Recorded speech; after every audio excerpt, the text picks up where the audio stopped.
बिस्मिल्लाहिर्रहमानिर्रहीम। अस्सलाम वालेकुम।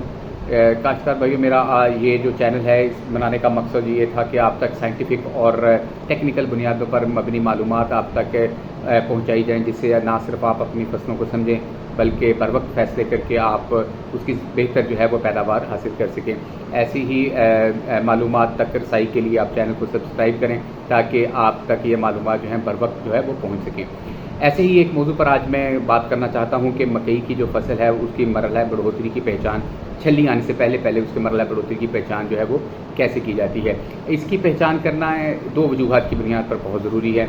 एक ये कि मकई के जब जो पौधा होता है वो अपना जो फैसला करता है कि मैंने आगे चल के कितनी छलियाँ उगानी हैं, एक छली में कितनी कतारें बनानी हैं और एक कतार में कितने दानों की तादाद बनानी है, ये छली आने से बहुत पहले, बहुत जब पौधा भी बहुत छोटा होता है उसी वक्त ये फैसला कर लेता है। यानी कि ये तकरीबन 6 से 8 पत्ता स्टेज पर ये चीज़ें वो पौधा फैसला कर चुका होता है कि मैंने कितनी छलियाँ एक पौधे में लेनी हैं, कतारें कितनी बनानी हैं या दाने कितने बनाने हैं।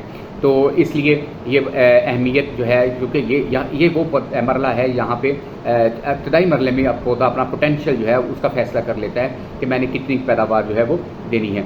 और इसके बाद दूसरी इसकी अहमियत ये है कि अगर आपको ये पता है कि ये किस मरले पे फैसला कर रहा है पौधा कि मैंने छलियाँ कितनी बनानी है या कतारें या दाने कितने बनाने हैं, तो आप उस मरले को बेहतरीन तरीके से मैनेज कर सकते हैं अगर आपको उस मरले की पहचान है। तो अब कैसे पहचान की जाती है?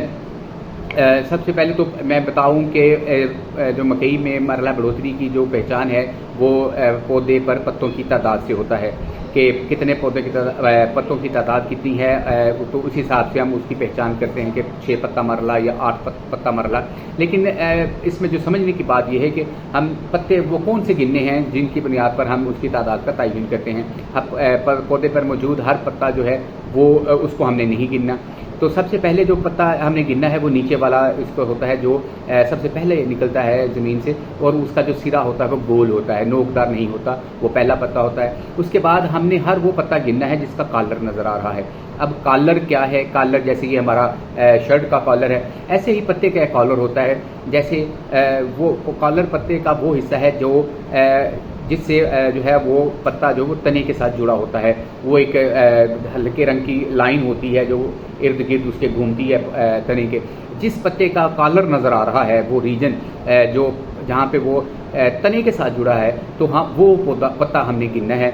और ऐसे पत्ते जिनके कॉलर नज़र नहीं आ रहे, ख़ास तौर पर पत्ते के घेरे में ऊपर जो वर्ल होता है उसमें 2-3 पत्ते ऐसे होते हैं जिनका भी कॉलर नज़र नहीं आ रहा होता, हमने उनको नहीं गिनना। तो पहला हमारा पत्ता जिसका जो सिरा है वो राउंड है, उसको उससे शुरू करना है और हर पत्ता गिनते जाना है जिसका कॉलर नज़र आ रहा है। तो अगर 4 पत्तों का कॉलर नज़र आ रहा है तो हम कहेंगे ये पौधा जो है 4 पत्ता मरला पे है। जैसे आप इस तस्वीर में देख सकते हैं कि इस पे और भी पत्ते मौजूद हैं, लेकिन उनके चूँकि कॉलर नज़र नहीं आ रहे तो इसलिए हमने उसको इग्नोर किया, हमने उसको काउंट नहीं किया। तो ये पौधा जो है इस वक्त 4 पत्ता मरला पर है। तो इस तरह 6 पत्ता मरला, 7, 8 इस तरह जो है वो हम उसकी काउंटिंग करेंगे। अब इन मराहल बढ़ोतरी की बहुत ज़्यादा अहमियत है। तो सबसे पहले तो आप इसको अच्छी तरह अपने फील्ड में जाके प्रैक्टिस करें, आप उसको समझें कि ये कौन से मराहल बढ़ोतरी है और इसके मुख्तलिफ मराहल बढ़ोतरी की क्या अहमियत है। इसके बारे में मैं इंशाल्लाह आपको नेक्स्ट वीडियो में डिटेल के साथ थोड़ा बताऊंगा ताकि आप उसको समझते हुए पौधे का भरपूर पोटेंशियल जो है फसल का वो हासिल कर सकें।